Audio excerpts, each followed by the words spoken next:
Assalamualaikum warahmatullahi wabarakatuh.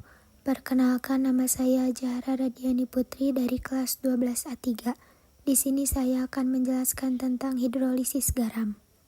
Hidrolisis garam adalah reaksi antara ion garam dengan air yang menghasilkan ion H+ atau OH-, sehingga larutan dapat bersifat asam atau basa.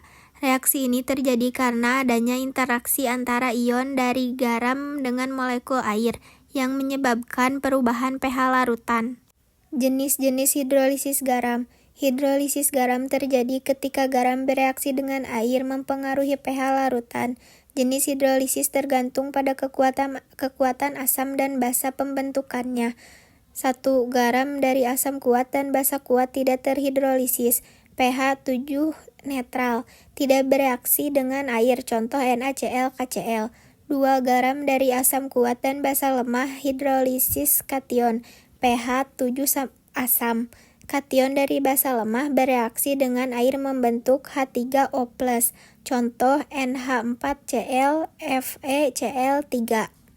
3. Garam dari asam lemah dan basa kuat hidrolisis anion, pH 7 basa. Anion dari asam lemah bereaksi dengan air membentuk OH-, contoh CH3COONa, Na2CO3. 4. Garam dari asam lemah dan basa lemah hidrolisis total. pH tergantung pada kekuatan asam dan basa penyusunannya. Baik kation maupun anion bereaksi dengan air, contoh NH4CN, CH3COONH4. Proses hidrolisis garam. Hidrolisis garam adalah reaksi ion-ion garam dengan air yang menyebabkan perubahan pH larutan. Proses ini terjadi jika garam berasal dari asam atau basa lemah, sehingga salah satu ionnya bereaksi dengan air membentuk ion H3O+ asam atau OH- basa. Jenis hidrolisis. 1. Tidak terhidrolisis. Garam dari asam kuat plus basa kuat pH netral tidak bereaksi dengan air. 2. Hidrolisis kation. Garam dari asam kuat plus basa lemah larutan asam pH 7. Contoh NH4Cl, NH4+ tambah H2O, NH3 tambah H3O+. 3. Hidrolisis anion. Garam dari asam lemah plus basa kuat larutan basa pH 7. Contoh C3COONa, CH3COO- tambah H2O, CH3COOH tambah OH-. 4. Hidrolisis total. Garam dari asam lemah plus basa lemah, pH bisa asam, basa, atau netral tergantung Ka dan Kb. Alat yang digunakan: pelat tetes 1 buah, pipet tetes 10 buah, beker gelas 7 buah, kertas tisu. Bahan yang digunakan: air suling, larutan HCl, larutan NaOH, larutan NaCl, larutan NH4Cl, larutan CaCO3, larutan CH3COONa, kertas lakmus merah dan biru, kol warna ungu atau buah berwarna merah. Cara kerja: 1. Gerus kol atau bunga berwarna merah sampai halus. 2. Tuangkan ke dalam 3 lubang pelat tetes air suling.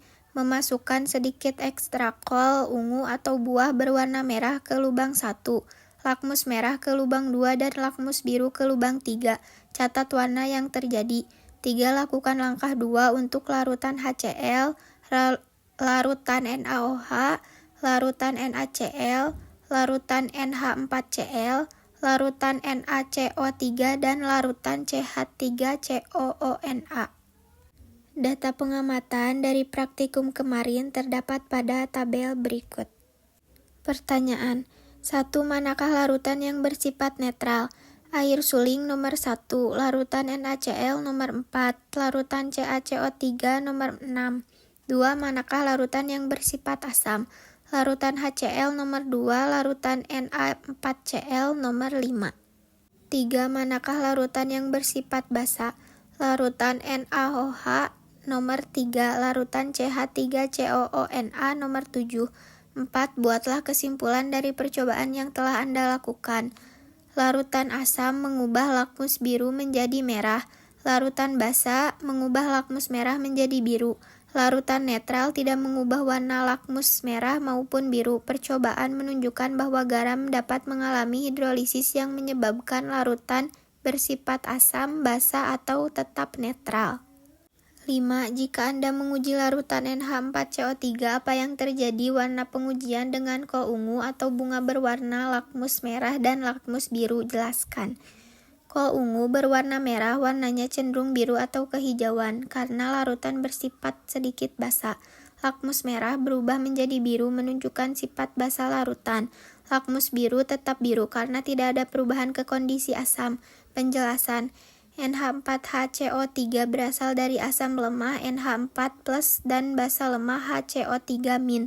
Hidrolisis ion HCO3- dalam air menghasilkan ion OH-, sehingga larutan bersifat sedikit basa pH 7.